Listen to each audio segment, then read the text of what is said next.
السلام علیکم لسنر، آئیے ایم راحت کے اس سنسنی خیز پراسرار ناول پکار کی 5ویں قسط پیش خدمت ہے۔ تو آئیے شروع کرتے ہیں۔ دوسرا دن معمول کے مطابق تھا، البتہ شاہدہ ان حالات سے بہت زیادہ متاثر تھی۔ رات کو کئی بار اس نے جاگ کر اختر جمال کو اٹھایا۔ اختر، میں خواب دیکھ رہی تھی۔ کیا شاہدہ؟ وہ تصویر اختر، وہ تصویر میرے لیے ایک سحر بن گئی ہے۔ میری کچھ سمجھ میں نہیں آ رہا۔ مجھے یوں لگ رہا تھا جیسے وہ آنکھیں بڑے پیار سے مجھے دیکھ رہی ہیں۔ اختر، یقین کرو، بڑا عجیب سا انداز تھا ان آنکھوں کا۔ اختر جمال نے کوئی جواب نہیں دیا، البتہ صبح کو بیڈ ٹی پیتے ہوئے وہ بولا، باتیں بہت عجیب ہیں۔ نظر انداز تو کرتی جائیں، لیکن نظر انداز کرنا مشکل ہے، کیونکہ اس میں میرے ایک بہت ہی عزیز دوست کا نام شامل ہے، اور میں، یقین کرو، شاہ زیب کے لیے بہت دکھی ہوں۔ کچھ سمجھ میں نہیں آ رہا کہ آخر یہ ہے کیا معاملہ، یہ اچانک کیا کہانی شروع ہو گئی۔ آپ بتاتے ہیں کہ شاہ زیب بھائی بہت عرصے سے آپ کے دوست ہیں۔ میں نے کہا نا، ہم لوگوں نے بہت گہرا ساتھ نبھایا ہے اور مثالی دوست رہے ہیں۔ خدا خیر کرے، نہ جانے کیوں میرا دل لرزتا ہے۔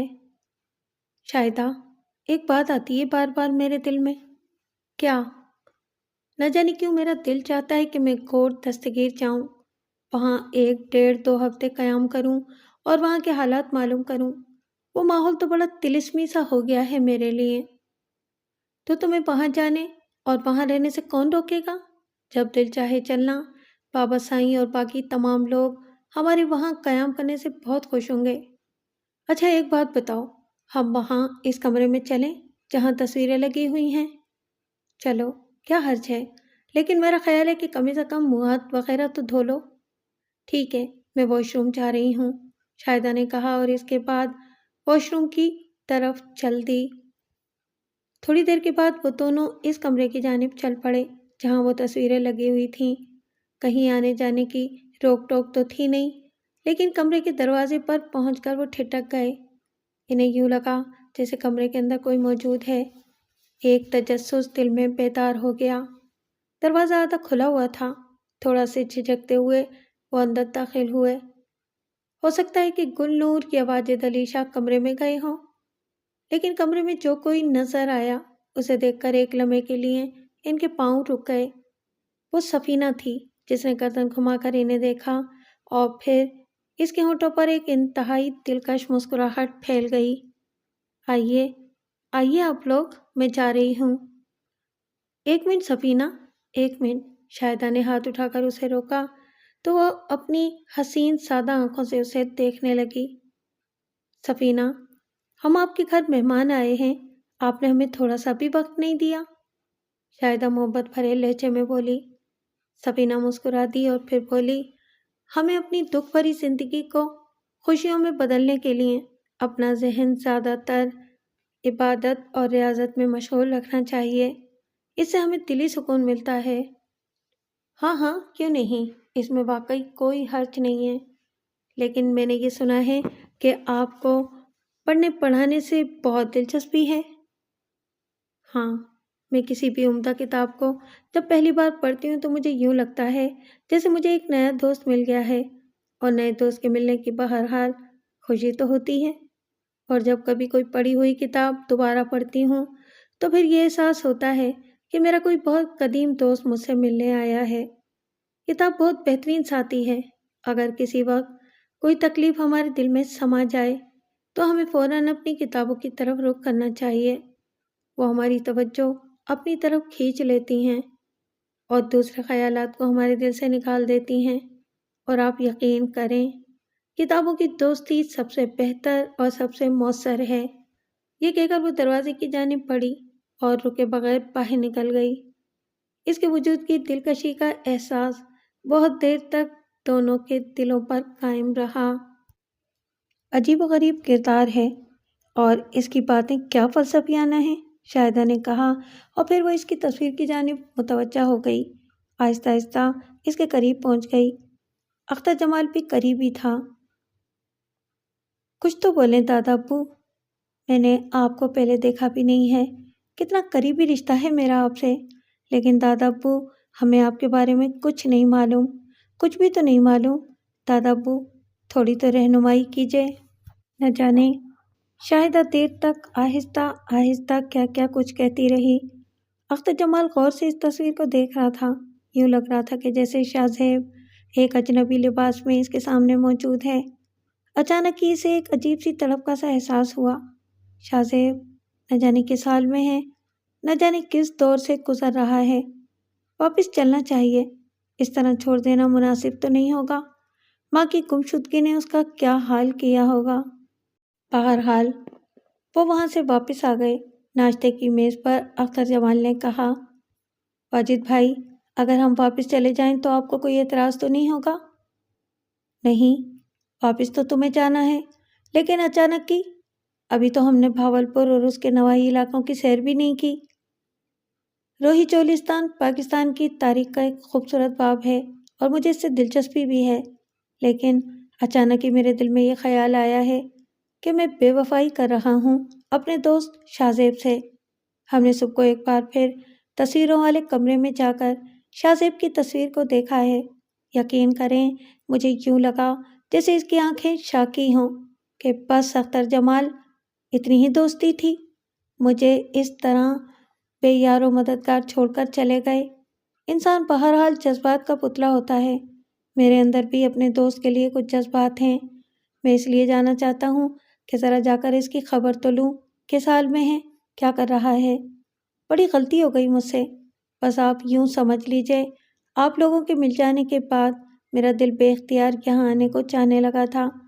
کچھ باتیں بھی ایسی تھیں، اور وہ یہ کہ گلنور باجی اسی گھر کا ایک فرد ہیں، لیکن شادی تک میں یہ موجود نہیں تھیں۔ تھوڑے سے ان معاملات میں بھی میری دلچسپی بڑھ گئی ہے، لیکن ایک بات آپ لوگ ذہن نشین کر لیجئے کہ میرے لیے کوئی مسئلہ نہیں ہے۔ جب دل چاہے گا آپ کو اطلاع دیے بغیر آ جاؤں گا۔ اگر آپ نہ بھی ملے تو یہاں رک کر آپ کا انتظار کر لوں گا۔ تمہارا گھر ہے، جب تمہارا دل چاہے آؤ۔ ٹھیک ہے، اگر جانا چاہتے ہو تو چلے جاؤ۔ گلنور نے شاہدہ کو اتنا کچھ دیا تھا کہ شاہدہ تصور بھی نہیں کر سکتی تھی۔ آدھی گاڑی بھر دی تھی اس نے۔ شاہدہ اور اختر جمال کے تحائف سے ان لوگوں نے لاکھ منع کیا، لیکن گلنور نے کہا، شاید یہ سب کچھ تو وہ ہے جو بس ایسے ہی میرے پاس موجود تھا۔ میں کراچی آ کر تمہارے لیے شاپنگ کروں گی، مجھ پر بھی تو کچھ فرائض عائد ہوتے ہیں۔ پھوپھی جان، بس آپ کی محبت مل گئی ہے، یہ میرے لیے بہت کافی ہے۔ پھر ان لوگوں نے انہیں کھانے کے لیے روکنا چاہا، لیکن اختر جمال نے کہا کہ اس کے دل میں ایک دم شاہ زیب کی محبت جڑ پکڑ گئی ہے اور وہ اس کے بارے میں معلوم کرنے کے لیے بے قرار ہے۔ میری بات سنو اختر، ایک دو دن میں بھی کراچی آ رہا ہوں، لیکن معذرت کے ساتھ یہ بات کہہ رہا ہوں کہ جو کچھ مجھے وہاں پر کرنا ہے اس کے لیے میں تمہارے پاس نہیں ٹھہروں گا۔ وہاں آپ کو کوئی تکلیف نہیں ہوگی؟ میری تھوڑی سی معذرت قبول کر لو۔ پہلے سے تو میں اس لیے بتا رہا ہوں کہ جب میں وہاں تم سے ملوں گا اور یہ بتاؤں گا کہ میں ہوٹل میں ٹھہرا ہوا ہوں تو تمہیں کہیں دکھ نہ ہو۔ کون سے ہوٹل میں قیام کریں گے آپ وہاں؟ واحد ہوٹل کا نام بتاتے ہوئے بولا، وہاں میرا اپنا ایک کمرہ موجود ہے، روم نمبر 260۔ مجھے فون تو کیجیے گا۔ ہاں ہاں، میں کروں گا۔ گلنور اور واجد علی شاہ نے انہیں اپنی کار میں کافی دور تک آ کر رخصت کیا تھا۔ بہت برا حلیہ ہو گیا تھا اس کا، لباس بالکل میلا کچیلا، شیو بڑی ہوئی، بال بکھرے ہوئے۔ نوجوان اور خوبصورت نہ ہوتا تو پتہ نہیں لوگ اسے کیا سمجھتے۔ لباس بے شک پرانا ہو گیا تھا، لیکن قیمتی تھا۔ پیسے وغیرہ بھی جیب میں موجود تھے۔ بھوک لگی تو ایک آدھ وقت کچھ کھا پی لیا۔ دیکھنے والوں نے کئی بار ایسی نگاہوں سے دیکھا جیسے سمجھ رہے ہوں کہ اسے مفت میں کھانا کھلانا پڑے گا، کوئی فقیر وغیرہ ہے، لیکن وہ باقاعدگی سے پیسے ادا کرتا تو نگاہوں میں وقت پیدا ہو جاتی۔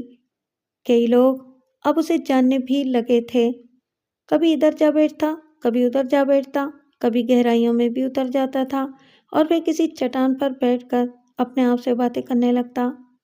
ماں جی، ایسا سلوک کرنا تھا آپ کو میرے ساتھ؟ ماں جی، میں نے تو زندگی میں آپ کے علاوہ کچھ بھی نہیں دیکھا۔ میں نے آپ کے لیے کچھ بھی نہیں کیا، میرے دل میں بہت کچھ تھا آپ کے لیے، میرے دل میں بہت کچھ تھا۔ آپ نے میری ذرا بھی خدمت قبول نہیں کی۔ کہاں چلی گئیں آپ؟ یہ تو بتا دیجیے کہ اس دنیا میں ہیں یا نہیں؟ میری مدد کریں ماں جی، ایک بار بس مجھے یہ بتا دیں کہ دنیا چھوڑ دی ہے آپ نے۔ آپ یقین کریں، میں وہاں بھی آپ کو اکیلا نہیں چھوڑوں گا، آ جاؤں گا آپ کے پاس۔ ماں جی، آپ کی جدائی مجھ سے برداشت نہیں ہوتی۔ بس اپنے آپ سے بیٹھا باتیں کرتا رہتا تھا، ماں سے شکوے کرتا رہتا تھا۔ اس دن موسم ابر آلود تھا، دن بھر گہرے بادل چھائے رہے تھے، شام کو تھوڑی سی بوندا باندی بھی ہوئی تھی، لیکن شام کے بعد بادل اور گہرے ہو گئے تھے۔ پہلے ہلکی ہلکی بوندا باندی ہوئی اور اس کے بعد موٹی موٹی بوندیں آسمان سے پھسلنے لگیں اور پھر اچھی خاصی بارش شروع ہو گئی۔ اسے کسی چیز کی پرواہ نہیں تھی۔ اس وقت بھی وہ ایک پتھر سے ٹیک لگائے بیٹھا ہوا بارش میں بھیگ رہا تھا، خلا میں گھور رہا تھا۔ اسے یوں لگ رہا تھا جیسے ابھی سامنے والی گہرائیوں سے ایک چہرہ نمودار ہوگا اور آواز آئے گی، شاہو، شاہو۔ آواز سچ مچ انسانی آواز کا روپ اختیار کر گئی، لیکن وہ شاہو کے الفاظ نہیں تھے۔ اس نے غور سے سنا تو اسے آواز آئی، راجا بابو، راجا بابو، اور اسے یوں لگا جیسے یہ بہت ہی شناسا آواز ہے، اس کی جانی پہچانی، اس کی ہمدرد آواز۔ اس کے منہ سے بے اختیار ایک چیخ نکل گئی، گجریا! میرے راجا بابو، میرے راجا بابو، بہت پریشان ہو نا؟ کدھر ہو تم گجریا؟ کہاں ہو؟ میرے سامنے تو آؤ۔ گجریا، مجھے تم سے کچھ پوچھنا ہے۔ تم نے اس دن کچھ کہا تھا مجھ سے گجریا۔ اور اس نے ایک سایہ سا گہرائیوں سے نمودار ہوتا دیکھا۔ اس کی مانوس سی خوشبو نتنوں سے ٹکرائی اور وہ بے اختیار آگے بڑھ گیا۔ میری بات سنو گجریا۔ راجا بابو، راجا بابو، میں نے لیکن ابھی اس نے اتنا ہی کہا تھا کہ انہی گہرائیوں سے وہی دونوں سائے نمودار ہوئے اور ایک کڑکدار آواز سنائی دی، گجریا، تو آخر کرنا کیا چاہتی ہے؟ خبردار جو زبان کھولی! تجھے پتہ نہیں ہے کہ تیری زبان کھلی تو ہم پر کیا بیتے گی؟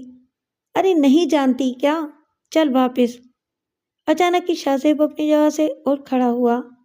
میری بات سنو، مجھے اس سے بات کرنے دو۔ وہ بات کرنے دو مجھے اس سے۔ اٹھ کر بھاگا تو گجریا توڑنے لگی۔ ایسا لگ رہا تھا جیسے وہ لوگ اسے کھینچتے ہوئے لے جا رہے ہوں، اور پھر ایک دم دیکھتے ہی دیکھتے گجریا گہرائیوں میں غروب ہو گئی۔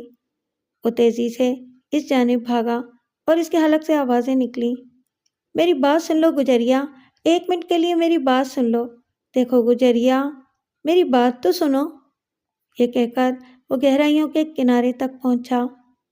بس ایک قدم اور آگے بڑھا تھا تو شاید پاتال ہی میں جا کر گرتا۔ کوئی رکاوٹ نہیں تھی، لیکن اچانک ہی پیچھے سے کسی نے اسے پکڑ لیا۔ اس کے دونوں بازو پکڑے اور اسے زور سے دھکا دیا گیا۔ وہ پیچھے ہٹ کر دور جا گرا۔ دھکا کافی قوت سے دیا گیا تھا اور دھکا دینے والے وہی دونوں تھے۔ عجیب و غریب لباس میں اس کے سامنے کھڑے ہوئے تھے۔ یہ لباس سادھوؤں جیسا تھا۔ ان میں سے ایک کی غراہٹ ابھری، کیوں جان دے رہے ہو راجا بابو؟ کیوں جان دے رہے ہو؟ میری بات سنو، میں اس کے پیچھے نہیں جا رہا۔ وہ جو کوئی بھی ہے، مجھے اس سے کوئی غرض نہیں ہے۔ بس وہ مجھے میری ماں کے بارے میں بتانا چاہتی تھی۔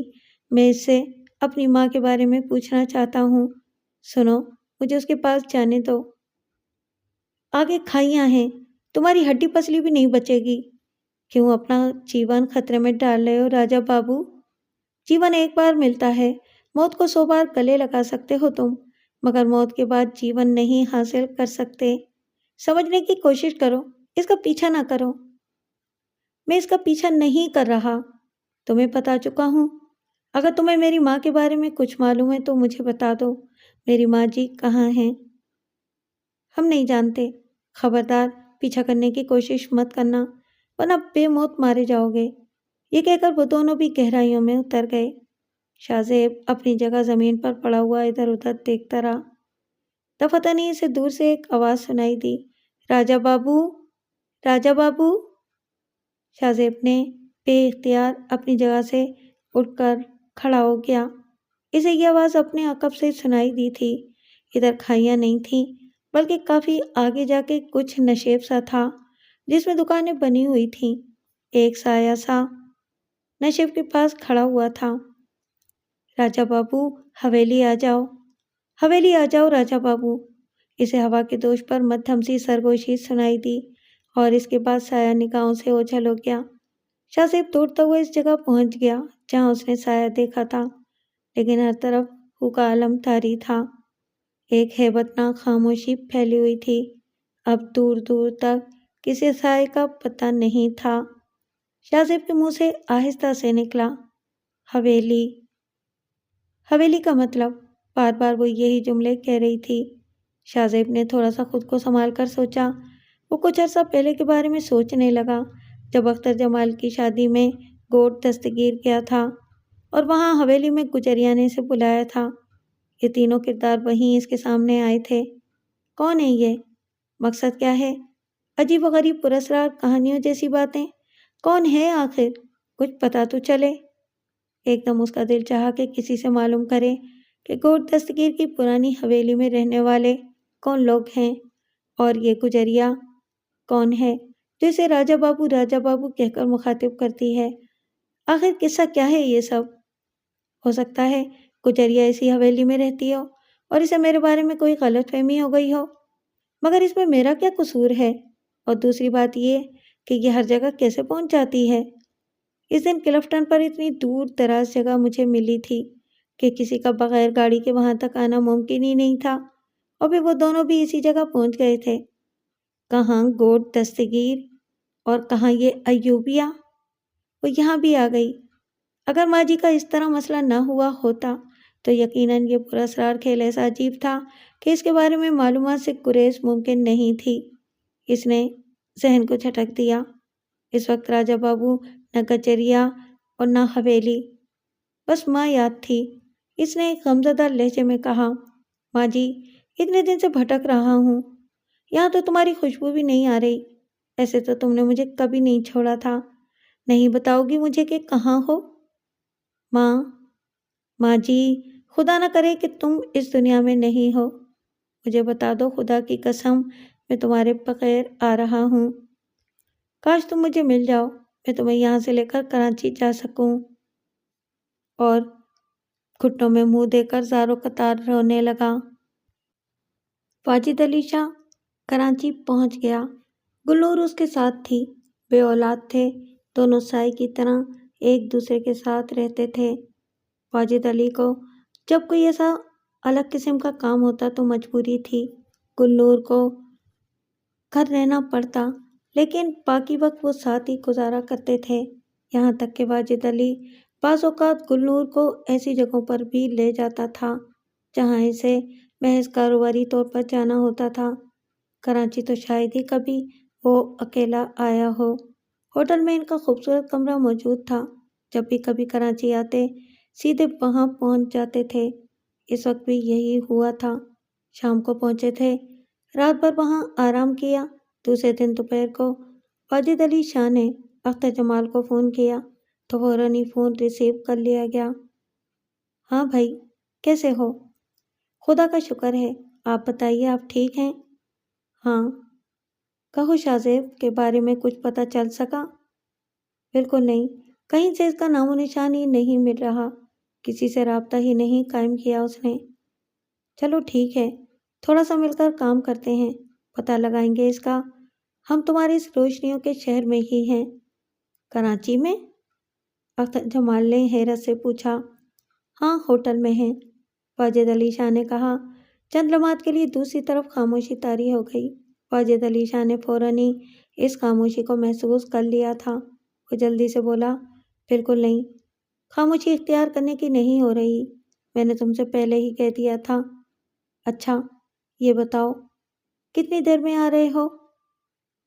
بس بھلا مجھے پہنچنے میں کیا دیر لگے گی، ابھی آتا ہوں، اختر جمال نے کہا، اور واجد علی شاہ نے مسکراتے ہوئے موبائل بند کر دیا۔ خیر، تمہاری بھتیجی کو تو ہونا ہی اچھا چاہیے تھا کیونکہ تمہاری بھتیجی ہے، لیکن یہ اختر بھی بڑا اچھا لڑکا لگ رہا ہے، ایک دم دل کو بھا گیا ہے۔ ہاں، میری بھی یہی کیفیت ہے، اور سب سے اچھی بات یہ ہے کہ اس نے حویلی کے رشتے قبول نہیں کیے۔